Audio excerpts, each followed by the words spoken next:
Hello all. பாப்பா night ஃபுல்லாக முழிச்சிட்ருந்தான்னு சொல்லிட்டு நானும் ஹஸ்பண்டும் விடிய விடிய முழிச்சிட்டே இருந்தோம். விடிய விடிய முழிச்சதுனால சரியான பசி விடிஞ்சதோ எதுவுமே யோசிக்கல. நேராக வண்டியை தூக்கிட்டு ராயப்பேட்டா கிளம்பிட்டோம். இது ஆக்சுவலாக ரொம்ப ஃபேமஸான கடை. இது என்ன கடைன்னு தெரிஞ்சால் நீங்கள் கமெண்ட் பண்ணுங்கள். நாட்டுக்கால் பாயா இது வரைக்கும் சாப்பிட்டதே கிடையாது. இதுதான் ஃபர்ஸ்ட் டைம். அதை எப்படி சாப்பிடணும் எப்படி பிட்டு சாப்பிட்ணுன்னு தெரியல. சரியான சூடு, செம்ம டேஸ்ட்டுமே. பட் யூடியூபர்ஸ்லாம் நிறைய பேர் வந்து இந்த கடையை ஓஹோன்னாங்க. அந்தளவுக்குலாம் இல்லை, சாதாரணமாக இருந்துச்சு. போனோம், குஸ்கா, ஆட்டுக்கால் பாயா, கறி ஆம்லெட், அதுக்கப்புறம் கறி தோசை சாப்பிட்டோம், ஒரு பரோட்டா. இந்த கடை வந்து பரோட்டாக்கும் ஆட்டுக்கால் பாயாவுக்கும் தான் ஃபேமஸாக. நாங்கள் போகிற டைம் பார்த்திங்கன்னா பிரியாணி இல்லை, குஸ்கா மட்டும்தான் இருந்துச்சு. சூப்பராக காலையில் வந்து நல்லா வயிறு ஃபுல்லாக சாப்பிட்டாச்சு.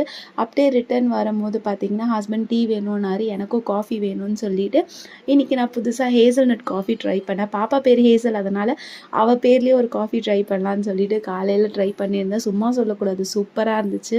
சாப்பிட்டு முடிச்சுட்டு அப்படியே வீட்டுக்கு வந்துட்டு தூக்கத்தை போட்டாச்சு. அடுத்த வீடியோவில் பார்ப்போம். பாய்.